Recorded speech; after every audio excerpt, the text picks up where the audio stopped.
Hey, I'm Robbie Kramer.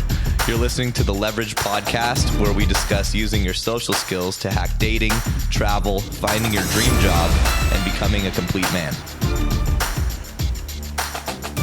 Hey everybody, welcome back to the show. We have a very special guest today, Peter Kaufman, and we're going to be talking about improv, why it's relevant. And a lot of you have probably either taken improv before, or you've heard about improv and thought about taking it for men's personal development, dating, communication, all that good stuff.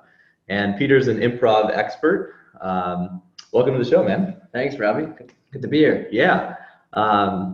You founded the Red Ball Theater in Budapest, correct? Mm-hmm. You also work with the Art of Charm, who's a very large social skills coaching company in the US, and you were their improv specialist in Europe, correct? You've worked with about over 1,000 clients all over Europe, worked with Google, Dannon, some big names. University, even you said you worked with a prison, right? Yeah, that was just a few times. It was an interesting, a prison in Hungarian. Oh, wow. Extra fun. Yeah, right? Yeah. And you Tell came about that later. I want to hear about that for sure. You said you came to Kiev originally because you were working at the big festival in Kiev, right? ProAct or something? Yeah, I was invited to direct at the English Theater Festival here, and then I just stuck around. Loved it so much. How long ago was that? That was February 2019, so about a year and a half ago. Okay, so you've been in Kiev since then. More or less. Yeah. Cool. So, give us your background. How'd you get into improv and men's personal development, all that stuff? So I think like a lot of guys listening, I was a very logical guy growing up. I actually ended up on Wall Street very young. I dropped out of Brown to go work at a arbitrage trading firm called Jane Street Capital.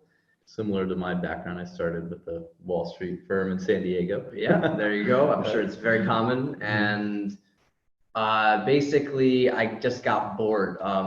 So when I was just like an intern and when I was just getting into it, it was super exciting because it was, it's like everything you grow up dreaming about. And then I got there and, the work was what I thought it would be, but the life wasn't what I thought it would be. And I was bored, I was depressed, to be honest, and I didn't see a way out of it. You're working crazy hours too? Actually, no. That was one of the few firms where they actually treated you well, which made it all the more clear for me that there was no excuse. It was just, this wasn't the life for me. It was a gift, actually. There was no, it's Morgan Stanley, I'm working 16 hours, 6 days a week. It was just a good life and I wasn't liking it. Yeah. So I was like, something's wrong here. And just from a chat with a friend, he was like, hey, take an improv class. It's like the opposite of what you're doing right now. Right. So there's got to be wisdom there. So I was like, hell yeah. You're spending all day like looking at numbers and in a logical sort of mindset. So improv obviously gives you something to get out of that. Exactly. Totally different, like social circle, totally different. Part of New York, totally different everything. So I was in love. I walked in there day one. It was like April 5th or something like that. And by May 4th, I'd quit my job. Wow. Okay. Yeah. I didn't know at that point I was going to be teaching improv. That more happened organically, but I just knew as I gained confidence in myself in improv, I was like, I just have to leave and I'll figure it out. Like I just trusted myself. I'll figure it out if I start, and I know I want to start. So you just started taking classes, and then within a month, you're like, I want to do something in this more creative sort of space. Yeah, I mean, actually, I had a job lined up at the Department of Transportation. I was going to go be like an urban planner and build the 2nd Avenue subway. But that quickly turned out to be, I was just looking for anything but my job. So, I didn't know what I wanted to do. I just, I quit my job. I biked to Coney Island. I looked at the ocean and I was like, I want to be on the other side of the ocean somewhere. And that's when I basically, my lease wasn't up yet. So I was paying a lot of money. I couldn't break the lease. So I stuck around in New York for about 5 months after that. And I just took improv classes. I hung out at the UCB, at the Magnet Theater. All my friends became improv people. I stopped hanging out with logical people. And it just very quickly changed the way I view the world. And it was just very natural when my lease was up to put on a backpack and get back to Europe. Right. Careful, this shakes it a little bit. Oh, yeah. Touch that. Cool. Yes.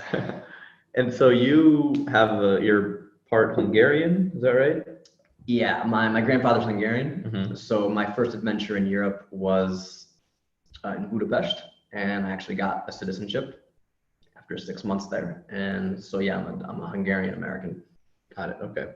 So you were you could, sounds like a bit similar to me. You're kind of sick of the U.S., sick of the rat race over there, and you're like, fuck it, I'll move to Europe. Is that sort of mentality? Or Yeah, like to the T. I left on 6 years ago. Mhm. I haven't been back. I've just been in Europe, and yeah, I think we made the right choice given what's happening right now.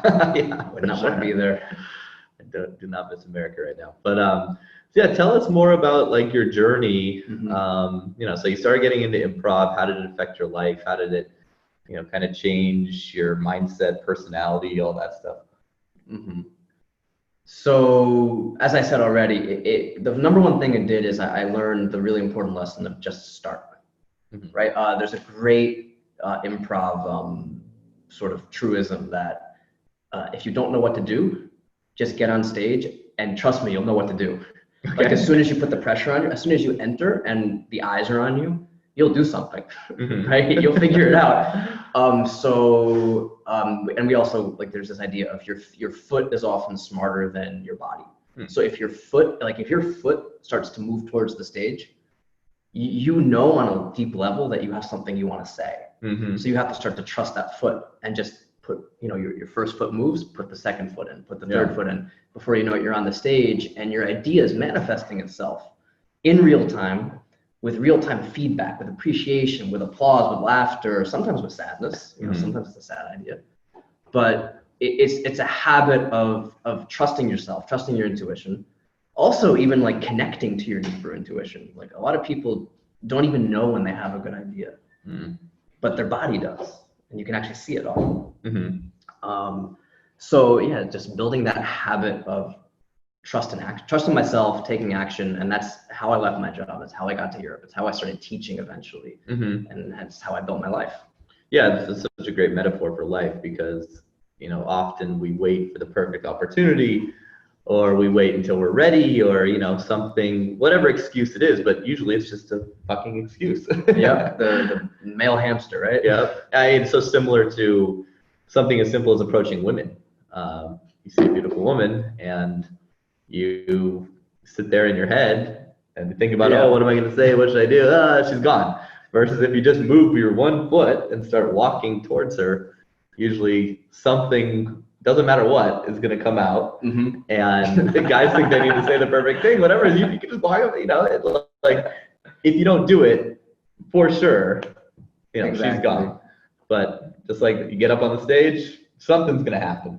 And you're never going to kick yourself for getting up there, even if you bomb, you know? Yeah. So, and you know, I was laughing because I just have a memory of one time I did that. And like, you know how I said, like, you always come up with something, right? And sometimes I went up to her and I was like, like it literally came out as gibberish. And she just started cracking up and like, we actually connected. So, and I actually believe in that. It's like sometimes you don't know how to express yourself, and the only thing you know how to do is blah, blah, blah, blah. But then it's like a baby step, and then the next time you do it, the blah, blah, blah becomes high, and then it becomes some kind of smooth line eventually. But you have to start somewhere, even if it's just right. And sometimes that's the right thing to do, and that's the deeper thing about improv. I became interested in is sort of improv as trusting your body and really getting in touch with that deeper level, which is what I became interested in about 3 years ago, which totally changed everything. But we can get into that later.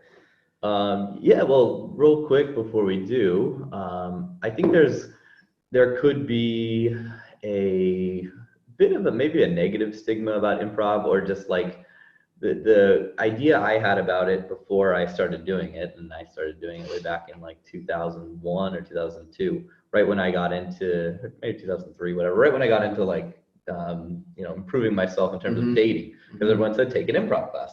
So I signed up for an improv class. I was living in San Diego and was taught by this like 65-year-old woman.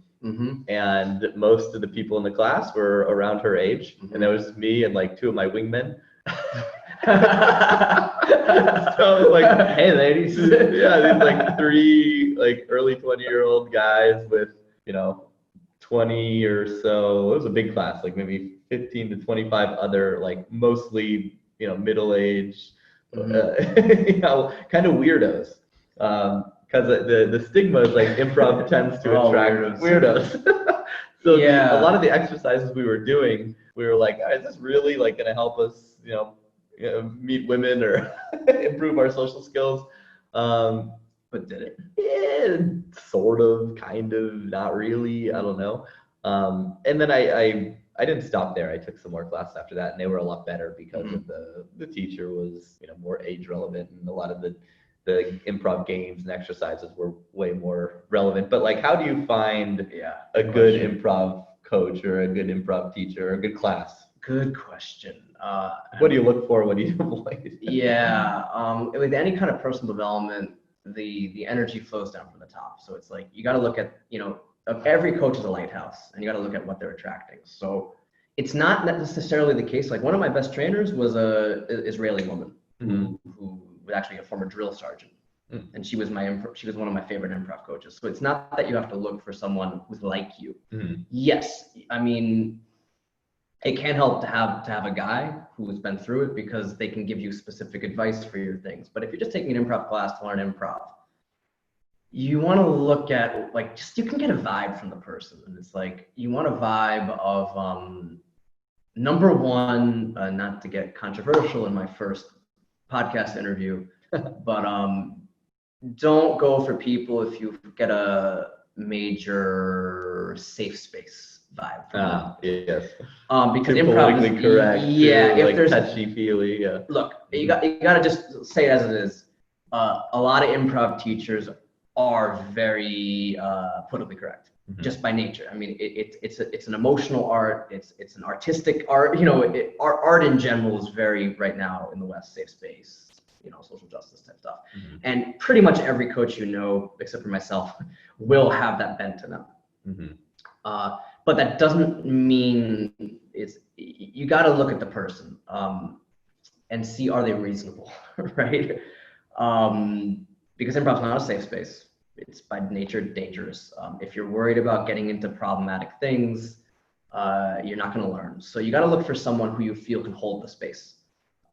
So I don't know if that helps, but someone who can hold a little bit of discomfort in them. Yeah, no, it does. Like, because I mean, the immediate vibe I got from the woman I worked with was like, she's just kind of like a goofy, older, like I'd be worried to like say fart around her. What about, so I've been running an improv class, not personally, I have a volunteer that's in my monthly leverage program. Yeah. And we do an improv class every Tuesday on Zoom. And I have no idea like his qualification. Like he said he's done some improv before and so, but the classes are cool. You do a lot of listening exercises. It's very good for conversation skills. That I wasn't really expecting that. Because when I took it, it was okay for conversation skills, but it was more just kind of like this fun, silly way to get out of your head.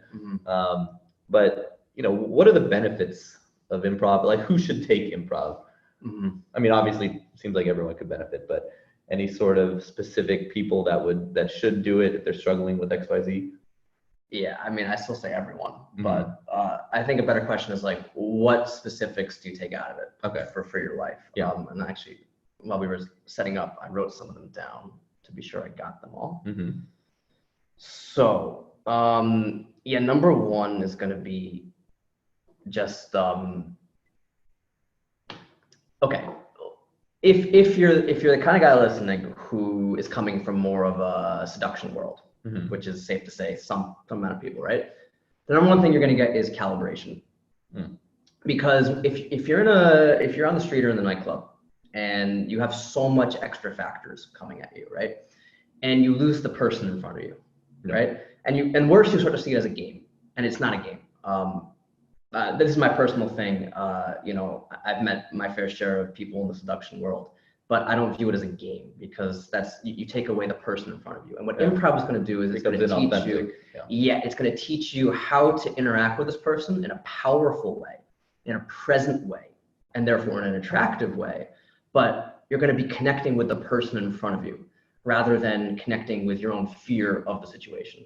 And you can do it in a safe environment, not a safe space, but in a closed, safe environment, where you can have people helping you establish the connection, because improv is not a game. It's a celebration of connection, and you're going to learn how to look at the person and feel what's there and act on it. And that's what's going to get you what you want in life, whether it's networking or girls. It's about understanding the true nature of what's in the air between you.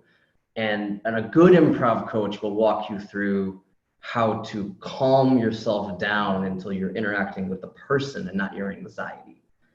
And that's a gift that it's very hard to get in a seduction environment, because you're thinking about winning. Let's be honest. Me too. Yeah, right? Of course. I find myself tripping up into that too. So it's an environment that embraces authenticity, not the game. And that's the key to your life happiness, is the authentic relationship after the game. Right. Right. So that's the key thing. It's there's a great exercise where you it's basically called sit to authenticity, where you basically just like sit in chairs and you're not allowed to say anything until something comes out of you. And it takes about a minute before something actually comes. And it forces you to calm down and see what's there. And that's a muscle. And the more you build it, the more it becomes natural in real life. Yeah. I mean, that's so important, because most of the time, guys will be, not just guys, but people in general, especially guys in front of a beautiful girl, there's fear. That's like the the barrier to connection.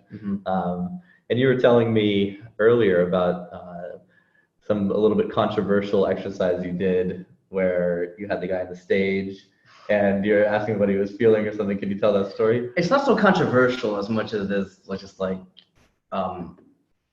active coaching, right? Like a lot of improv coaches are like, no, just do whatever you want. And I work with a lot of guys. Again, it's like, we're all lighthouses. So, I had Red Ball Theater. It was a big, smiling, cheeky guy. I got a lot of guys coming to me in Budapest, especially when it got out in the forums. I didn't even know anything about seduction until they found me. And I was like, okay, I can teach this. Why not? Yeah. So what I started doing is I just noticed in every one of my classes, it was about 50-50 men and women. And of the women, there would be one just like girl everyone wanted. Like just one like super fun, open, cute girl. And all the guys were uncomfortable in scenes with her, because there's that extra bit of awareness of, I want this thing in front of me, right? And there's just a little bit, because it's all inside of every guy, is that dominant wolf, like, I want to eat this thing, right? Yeah. And so it becomes part of their system when they're in front of this woman. So I just noticed that, and I just had like, session 4 of every class. So I did 8-week programs, which is pretty standard across improv, 6 or 8 weeks. 8 weeks is better. So I did 8 weeks, and session 4 was authentic connection week. So session 1 was just calm down the jitters, have fun. Session 2 was start to learn how to build. Session 3 was a little deeper. Session 4 was different. It was about building the team and breaking down some of these like leftover anxiety. So I got really good at like team building through this. And what I would do is I would just put everyone on stage and be like, like, what do you want to do right now? And you see the foot move, right? Especially, with the guy and the cute girl, right? What do you mean exactly by team building? This like building an organization or a team within an organization, or? I would say each of my groups became a bit of a social circle, like a tribe. Okay. And there's sort of a method to that. It's like and you would keep those people in the same group throughout the course? Yeah. So you signed up there was a trial class, and then there was an 8-week course. And and then pretty much 95% of the people that completed course 1 moved on to course 2 together. Got it. So that, they became really close. And actually, a lot of them founded their own comedy communities. They kind of, created motion. Right. But the point about the team building is like, you have to start to see like what's there. You have to get people trust walks. You have to get people trusting each other on a deeper level. Excuse me. So one of the things we did was you get them on stage and you do one of these sit to silent exercises, and you'd be like, okay, what do you want to do? And I'd see the foot move towards her, right? Mm-hmm. But then they'd be like, no.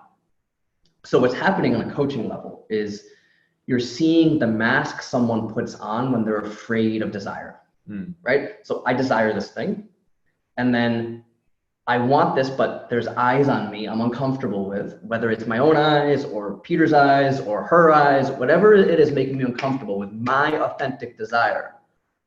I have a predictable pattern I do to mask it. And it is a mask, and it's physical, right? The foot will go forward and their body will turn away. Their foot will go forward and their hands will come up. Their foot will go forward and their head will move away, right? And it's predictable to the person. It's your mask, right?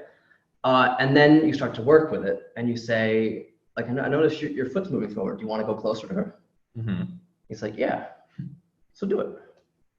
And then you slowly start to see the anxiety fill and the anxiety release. And then what's left is usually not a sexual scene. It's a beautiful scene of like closeness and intimacy and all these things we're all afraid of, right?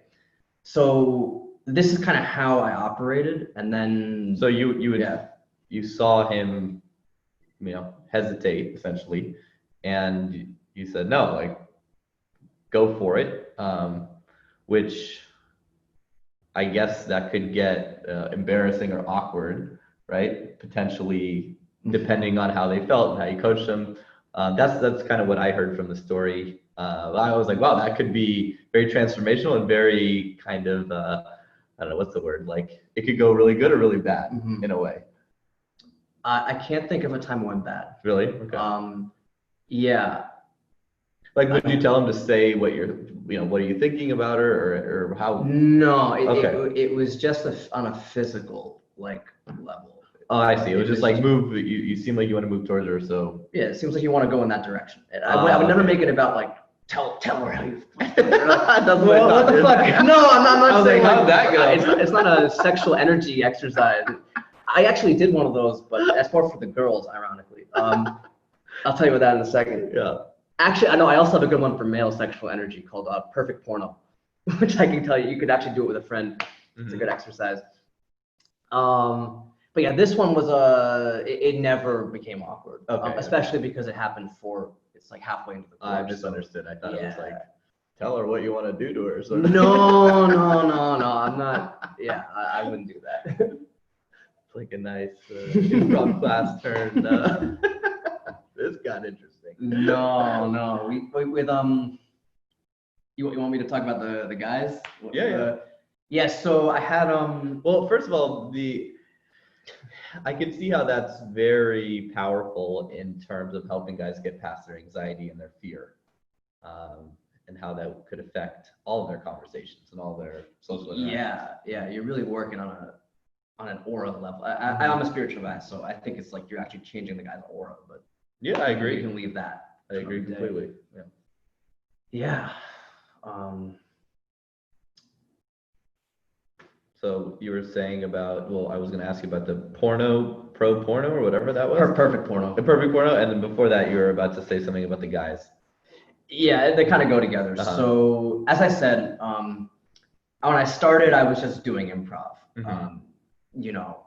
I was aware of the seduction community, but I was never actively involved with it until one guy took my course and then put it on some form. I think it was RSD at the time. And then my next class was all RSD guys. He put it, he mentioned he was. Yeah, he just said, hey, if you're in Budapest, there's this great guy teaching a good thing. And then that's how I met Danny, who, is how we know one of the ways we know each other. Former student of mine. So then that half that group was like RSD guys. And it was like 8 guys and 1 girl, Claudia, who I love dearly, who put up with us. She was, she just kind of understood she's the chick in the group of guys, but she went with it. It wasn't awkward at all. If you're listening, big respect for that. Good work, Claudia. Yeah. So that was, my first experience working with guys and realizing I can more actively push on these things because that's what people really want. Yeah. And then later on, that kind of led to me working with Art of Charm, which was explicitly about male development and conversation skills and charisma. And the one I love doing with guys, an exercise called Perfect Story. And it's really simple. It's like, I'm going to tell you your perfect story now. And I'm going to just give you a plot element, like, you're base jumping off a volcano. Okay. Right? And then you just tell me yes or no. Okay. Like, yes, that's my perfect story, or no, try something else. Try something else. Yeah, you're in outer space on Mars. Sure. Yeah, so now here we go. So the sure, right? Right. So for this one, especially with the beginning guys, I say there is no sure. There's yes or no. Okay. Right. So you start to train the conversation skills. Yeah. And you start to train boundaries. Very right. Cool. It's so everything. And I'm thinking I should just tell them it sounds good enough, but for the sake of whatever, not to be like not to be a dick, disagreeable asshole. Exactly. Yeah, go in the jars. But no, it's not my perfect story. It's perfect or it's not perfect. Right. There is no middle ground. Right? Okay, so no. Yeah. So like perfect story is not. It's a Keith Johnstone exercise. It's not mine by any means. I've invented one improv exercise. Right. But what I did was I sort of. So wait, that's the exercise is the yes or no part, or then you tell the story. It's both. So there's partner A and partner B. So A tells the story, B sets the boundary of like this is what I want or this is what I don't want, and then you switch. So you get both sides of it, and both are equally important. Oh, so you're just offering stories, and I'm just saying no until my perfect one comes Yeah, out. exactly. So but obviously the exercise is when someone says sure. No. It's just training because everyone says sure at some point. And I'm like, boom, learning moment that's number a teaching one. point. Exactly. Yeah.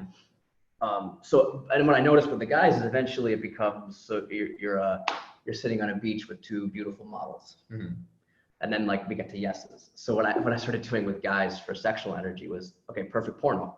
It's perfect story, but go get in touch with your sexual energy, like design your perfect porno together. And it's hilarious, man. And you get like these really shy guys, and by the end they're talking about like, tits and ass and stuff like that. And it's hilarious. It's one of my favorite things. Two girls, one cup. Like shitting on each other. Improv class. Yeah. That's how they came up with it. But this is I just do with the guys when I get them to kind of loosen up the energy. Okay, I was wondering what the perfect porno. Interesting. Yeah, so just to put the period on it is I didn't invent these things, but I started to modify them for the needs of these guys that started coming to me, and a lot of it's really effective. Yeah, I can imagine. So what's kind of the progression? So guys come into improv and they start to strip away the masks that they're wearing. It's really, I always talk about masks because we all have different masks that we wear. A big one that I see in the industry I'm in is like the nice guy mask. That's probably the number one thing I see is, guys hide behind this inauthentic mask of a nice guy because they decided at a young age that, if I, act really nice and do things and do favors, I'll be rewarded with sex and love and all those things. So do you see that a lot play out? What other sort of masks do you see if you can?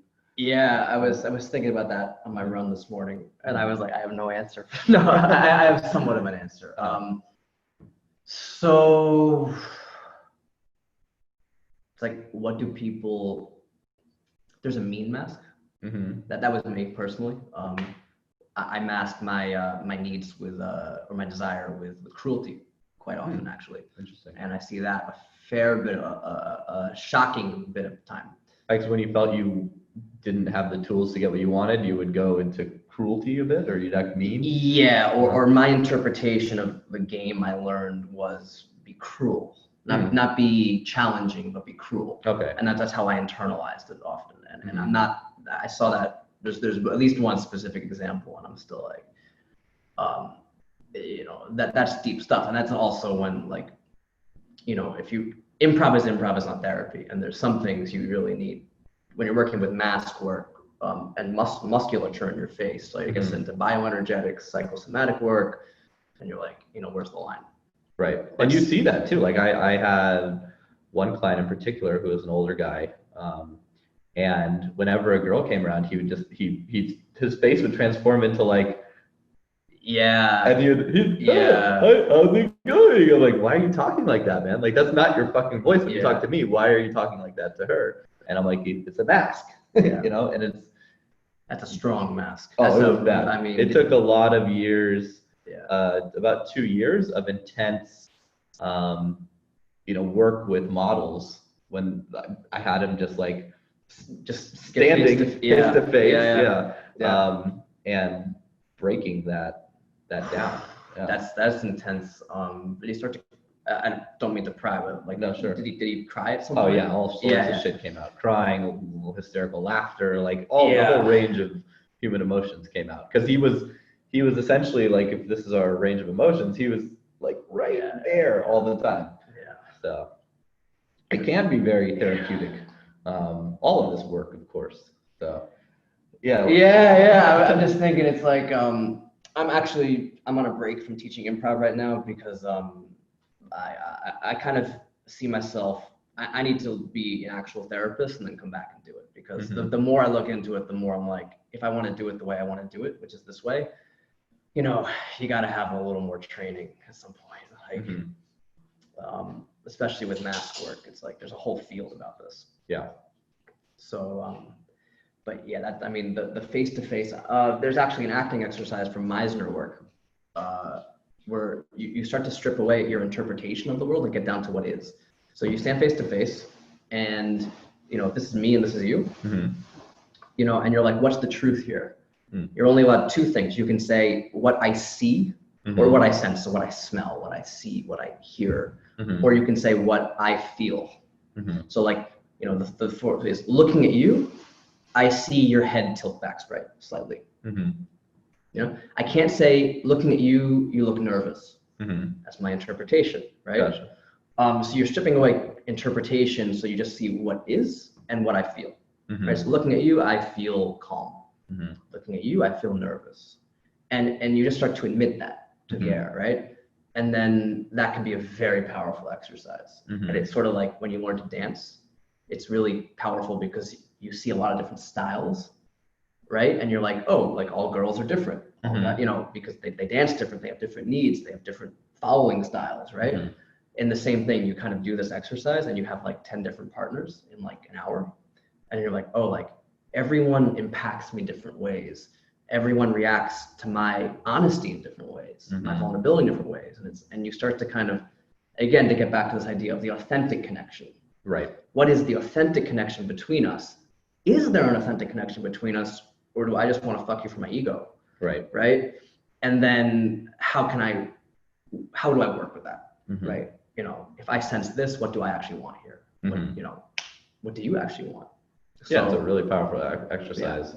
I mean, that's probably, I remember when I first started doing these sort of exercises, some were in, most of them were in like personal development classes, or trainings, workshops, that sort of thing. I realized I spent most of my life, almost all of my life, like hiding, because I grew up in a family where we didn't really talk about that shit. It'd be weird to say how you feel most of the time, right? Like not allowed to yell and scream, can't cuss, can't know. So any emotion is wrong somehow. It's like happy emotions were great, but like bad emotions, like don't be an asshole, keep those to yourself, sort of thing. Did your family, when did they move to America? Like early 1900s. Okay, so before. Yeah, I mean, we talked about this. Like, I have a very similar family, but we're couple Ashkenazi Jews. couple of Jews in rich cities in America in men's personal development. I haven't seen those guys around. Not the first Kaufman on this podcast. Yeah, so that's as with anything, of course, like the further you go down the rabbit hole, all of these, I don't know, sort of trainings, teachings, they kind of lead you back to authenticity, awareness, a lot of the time like spirituality, so it's always interesting to see all the different inroads and how they all kind of lead to the same place, which is consciousness, awareness, authenticity, and some people start like with really inauthentic shit, and it's I guess that's the nature of the beast. So you said I totally agree. you're stopping. You're not coaching improv now, and I know you're working on some accent development stuff with locals here. Tell us more about some of the accent work, because that's also a very important thing in men's development, especially for some guys that are unlucky enough to.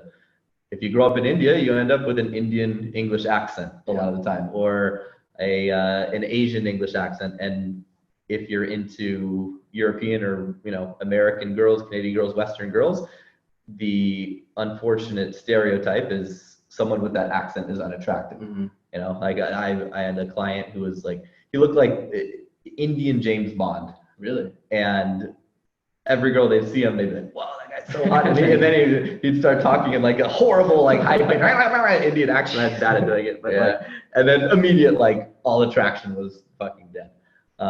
So that can be incredibly important to reduce accent. So tell us more about that. Yeah, but it's also, it is a little bit, I just took what I knew from improv and I applied it to a business, like, because improv is not a business, it turns out.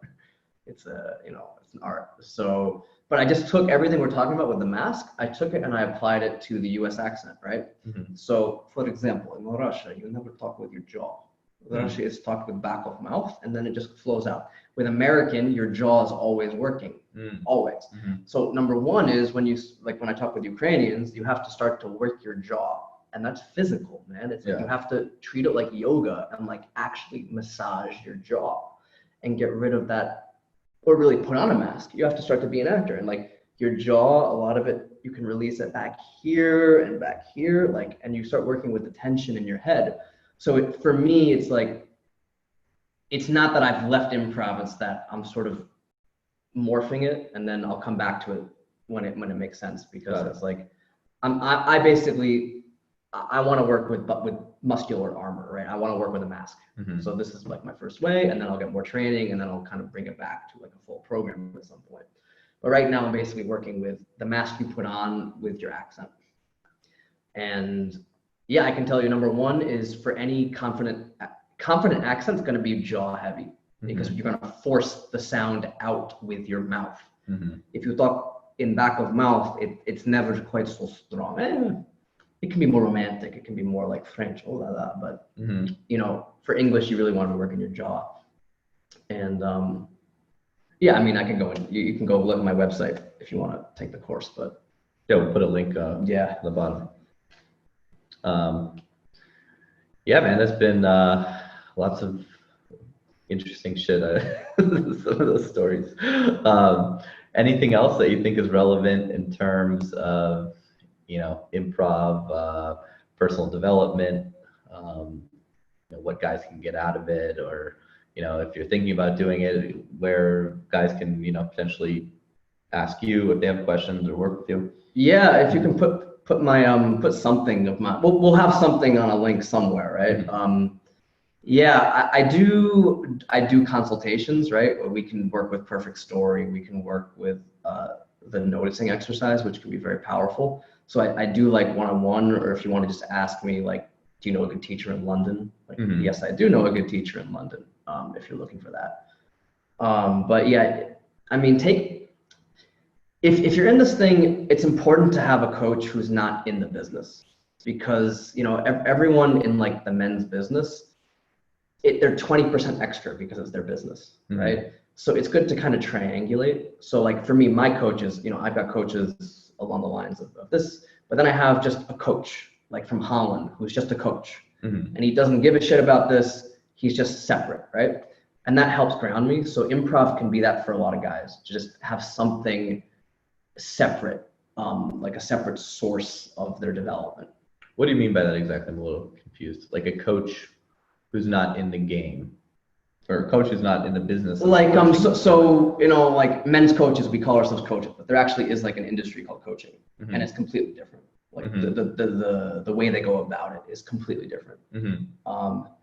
So that's what I don't understand it enough to say anything. I just know that when I talk to this guy, I shut up and I just listen. What's his job description? He's just a coach. He's a coach, like a life coach, or yeah, you could call it a life coach. Okay. But it means something to be a coach, and it's like they're like they're just reflecting what they see, right? They're just reflecting, right? And they're helping you get to the core of you, but they're not contributing anything. They're not like suggesting anything. They're not saying go talk to her. They're just reflecting what they see, like a mirror. Exactly, and that's a skill, because we're always projecting our ego onto other people. So yeah, I like to triangulate my own work, and I think improv can be that for a lot of people, because it is important to get some of the safe space stuff. It's like if you hate the left and you're like, I want to be in this world because I hate the left, well, you're missing something, because there's something to be said there. And improv can be a good way to keep in touch with that part of the world in a way that's actually helping you meet your goals. Yeah. Well, anything else we should touch on? I don't know. What do you think? That's a pretty good time, wasn't it? So. Yeah, if we stick around, we might actually solve the meaning of life. Yeah, right? Let's see what I wrote down.